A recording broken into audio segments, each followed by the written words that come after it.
Hello good morning friends. வாங்க இன்றைக்கி நம்ம எம்வி vlogs ஆஃப் மலர்விழி சேனலில் பார்க்க போகிறது சூப்பரான ஹெல்த்தியான ஒரு லட்டு தாங்க. என்ன பொருள் வச்சு செஞ்சுருக்கோன்னா கருப்பு உளுந்து, பச்சை பயிறு, நிலக்கடலை, மிக்சட் நட்ஸுங்க.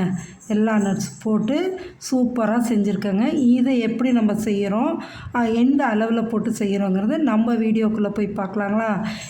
வாங்க இப்போ நம்ம சேனலில் வீடியோக்குள்ளே போயிட்டு எப்படி செய்யலான்னு பார்க்கலாங்க. பாருங்கள், ஒரு வானலை எடுத்து வச்சு நல்லா ஹீட் ஆனதும் நம்ம ஒரு பொருளாக போட்டு வறுத்தெடுக்கலாம். பாருங்கள், இந்த டம்ளர் தாங்க நான் எதில் எடுத்துருக்கோன்னா அதே இதில் எல்லாத்தையும் மெஷர்மெண்ட் பண்ணிக்கலாங்க. நான் இந்த டம்ளரில் 1 டம்ளர் கருப்பு உளுந்துங்க. உருட்டு உளுந்து தான், கருப்பு உளுந்து தோல் எடுக்காதது. அதில் தாங்க நிறைய பெனிஃபிட்ஸ் இருக்குது. அதனால் தோல் எடுக்காததை யூஸ் பண்ணுங்க, சரிங்களா? இந்த கருப்பு உளுந்தை அப்படியே நம்ம வறுத்து எடுக்கணுங்க. பாருங்கள், நல்லா வறுப்பட்டதும் என்ன கலர் சேஞ்ச் ஆகிருக்கு பார்த்தீங்களா? இந்த அளவுக்கு வறுத்து எடுக்கணுங்க. மீடியம் ஃப்ளேமில் வச்சு வறுத்து எடுங்க, ஃபுல் ஃப்ளேம் வைக்காதீங்க. வறுத்து எடுக்கணும். இந்த உளுந்தில் பார்த்திங்கன்னா அவ்வளவு நம்மளுக்கு நியூட்ரிஷன்ஸ் வேல்யூ இருக்குதுங்க. ஃபுல்லாக, அதாவது எப்படி இடுப்பு வலி, முதுகு வலிக்கெல்லாம் இந்த கருப்பு உளுந்து அவ்வளோ நல்லதுங்க. இதை அப்படியே வறுத்து இப்போ என்ன பண்ணுறோம், ஒரு பிளேட்டில் எடுத்து வச்சுட்டு அடுத்தது பச்சை பயிர் போட்டு வறுத்து எடுக்கலாங்க. பச்சை பயிரும் ஹை ப்ரோட்டீன் உள்ளதுங்க. நல்லா ப்ரோட்டீன் ரிச்சுன்னா இந்த பச்சை பயிறு சொல்லலாங்க. வெயிட் லாஸ் பண்ணுறவங்களாம் இதை ஸ்ப்ரவுட் ஆக்கியும் சாப்பிடுவாங்க. இப்படியும் வறுத்தும் நம்ம வேவிச்சும் சாப்பிட்லாம், வேக வச்சு நிறைய விதத்தில் அதை செஞ்சு சாப்பிட்லாங்க. இந்த பச்சை பயிரையும் நல்லா வறுத்து எடுக்கணுங்க. அதுவும் நல்லா கலர் சேஞ்ச் ஆகி வரணுங்க. அந்த அளவு பொறுமையாக வறுத்து எடுக்கணுங்க. வறுத்து எடுத்துட்டோன்னு பாருங்களேன், எந்த அளவு கலர் சேஞ்ச் ஆகி வந்துச்சு பாருங்கள். இந்த அளவுக்கு வறுத்து எடுத்துட்டு இதை எடுத்து வச்சுட்டு நம்ம நட்ஸு நம்மளோட ஆப்ஷனுங்க. எல்லா நட்ஸும் என்னென்ன இருக்கோ நீங்கள் போட்டுக்கலாம். நான் பார்த்திங்கன்னா எங்கிட்ட இருக்கிறதுல எடுத்துருக்கேங்க.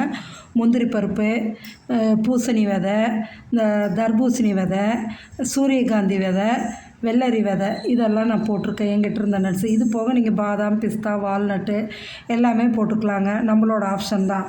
எந்த அளவு நட்ஸ் சேர்த்திக்கிறீங்களோ அந்தளவு நல்லது தான் உடம்புக்கு. ஒன்றும் பயப்பட வேண்டியது இல்லைங்க, சேர்த்திக்கலாங்க. இதையும் நம்ம அதேமாரி ட்ரை ரோஸ்ட் பண்ணிவிட்டு வறுத்து எடுத்து இதை தனியாக ஒரு கப்பில் வச்சுக்கலாங்க.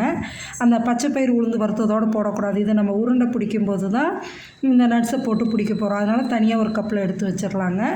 அடுத்தது பார்த்திங்கன்னா இந்த நிலக்கடலைங்க, வேர்க்கடலை, அதுவும் 1 டம்ளர் எடுத்து போட்டு நல்லா வறுத்து எடுக்கணுங்க. அது ஆல்ரெடி வறுத்த நிலக்கடலை தான் இருந்தாலும் நம்ம கொஞ்சம் சூடு ஏற்றி நல்லா எடுத்துக்கலாங்க. அதே நான் இன்னொன்று சொல்கிறேங்க, இது தோலை எடுக்காதீங்க. சிலர் தோல் எடுத்து போடுறீங்க. தோலை எடுக்காமையே போட்டு செய்யுங்க. தோலில் தான் அவ்வளோ சத்துக்கள் இருக்குங்க. அதனால் தோலோடையே போட்டு நம்ம பவுடராக்கி செஞ்சு சாப்பிட்லாம், சரிங்களா? இதுவும் நல்லா வறுப்பட்டுருச்சுன்ட்டு இதையும் நம்ம எடுத்து அந்த பிளேட்டில் கொட்டிக்கலாம். கொட்டி பாருங்கள். இப்போ உளுந்து, பச்சை பயிறு, வேர்க்கடலை 3 நல்லா வறுத்து ஆற வச்சாச்சுங்க. ஆறினதுக்கப்புறம் நம்ம அதையே அப்படியே மிக்ஸி ஜாரில் போட்டு பவுடராக்கி எடுத்துடலாங்க. நைஸாக வராதுங்க, கொஞ்சம் கோர்ஸாக தான் இருக்கும். அதுவும் நல்லாயிருக்கும் நம்மளுக்கு சாப்பிடும்போது, சரிங்களா? இந்த அளவு கோர்ஸாக தான் இருக்கும். நல்லா ஈவனாக வந்துருச்சுங்களா? பாருங்களா, அந்த இது வேர்க்கடலையில் உள்ள எண்ணெய் பதம் எப்படி இருக்குது பாருங்கள். அப்படியே பிடிக்கிற மாரி வருது பாருங்கள். இப்போ இதை நல்லா கலந்து விட்டு இதில் நம்ம என்ன பண்ணுறோன்னா இந்த நட்ஸ் எல்லாம் எடுத்து வச்சுருக்கோம் இல்லைங்களா, அதையும் இதில் போட்டுருங்க. நட்ஸை போட்டுட்டு ஈவனாக கலந்து விட்டுட்டு இதுக்கு நான் 1 கப்பு சர்க்கரைங்க. வெல்லம் எடுத்துக்கலாம், நாட்டு சர்க்கரை, கருப்பட்டி, அது நம்மளோட ஆப்ஷனுங்க. நான் நாட்டு சர்க்கரை எடுத்துருக்கேங்க. ஒரு 4-5 ஸ்பூனுக்கு நெய் எடுத்து வச்சுருக்கேங்க. இந்த நெய்யை உருக்கியும் ஊற்றிக்கலாம், இப்படியும் போட்டுக்கலாம். நான் இன்றைக்கி இப்படியே தான் போட்டு செய்ய போகிறேங்க. இந்த சர்க்கரை நாட்டு சர்க்கரை நான் 1 கப்பு எடுத்துருக்கேங்க. ஆனால் நான் 1/2 கப்பு தான் யூஸ் பண்ணுறேன். டேஸ்ட் நம்மளோட ஆப்ஷனுங்க.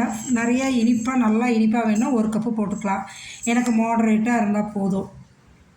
அதனால் நான் 1/2 கப்பு போட்டேங்க. நட்ஸும் இந்த நாட்டு சர்க்கரையும் போட்டு அதோட நல்லா 1 ஸ்பூனுக்கு ஏலக்காய் தூளுங்க, ஏலக்காய் பவுடரையும் போட்டு ஈவனாக நல்லா ட்ரை இன்க்ரீடியண்ட் எல்லாத்தையும் ஈவனாக கலந்து விடுங்க. நல்லா கலந்து விட்டுட்டிங்கன்னா இந்த பவுட்ரு வாசமே நல்லா இருக்குங்க. உளுந்து, பச்சை பயிறு, வேர்க்கடலை, இதோட ஸ்மெல்லே அவ்வளோ நல்லா இருக்குங்க. அதோட இந்த ஏலக்காய் பொடி போடல இன்னும் நல்லாயிருக்குங்க. இப்போ இருக்கிற நெய்யை அப்படியே இதில் போட்டுட்டு நல்லா பெசரி எடுத்துருங்க. ஈவனாக எல்லா பவுடரும் ஈவனாக கலந்து வரணும். அந்த அளவுக்கு கலந்து எடுங்க. கலந்து எடுத்து நல்லா கையில் உருண்டை பிடிச்சிங்கன்னா நல்லா உருண்டை பிடிக்கிறதுக்கு வருங்க. இந்த அளவுக்கு பெசரி விட்டுட்டு கலந்து விட்டுட்டு உருண்டை பிடிச்சி வச்சுக்க வேண்டியது தாங்க. இதை நீங்கள் வெளியவே ஸ்டோர் பண்ணலாம், ஃப்ரிட்ஜில் வைக்கணும்னு அவசியம் இல்லை. 15 நாள் வச்சுருந்தாலும் கெட்டு போகாதுங்க. டெய்லியும் ஒரு லட்டு சாப்பிடும்போது அவ்வளோ நியூட்ரிஷன் வேல்யூ நம்மளுக்கு கிடைக்குங்க. முதுகெலும்பு இந்த இடுப்பு வலி, முதுகு வலி எல்லாம் இல்லாமல் இருக்கும். எலும்புக்கு நல்லா வலுவாக இருக்குங்க. வெயிட் லாஸ் பண்ணுறவங்களுக்கு ரொம்ப நல்லதுங்க. இப்படி ஒரு பெனிஃபிட்ஸும் அதில் சொல்லலாங்க. சுகர் பேஷண்ட் கூட ஈவன் டெய்லி ஒன்று சாப்பிட்லாம். ப்ளட் ப்ரெஷர் உள்ளவங்களும் இது சாப்பிட்லாங்க. ப்ரெஷர் லெவலை வந்து கண்ட்ரோல் பண்ணும். சரிங்களா? இதோட பெனிஃபிட்ஸ் நிறையா இருக்குது. மறக்காமல் செஞ்சு சாப்பிட்டு பார்த்துட்டு எப்படி இருக்குன்னு சொல்லுங்கள். தேங்க்யூ.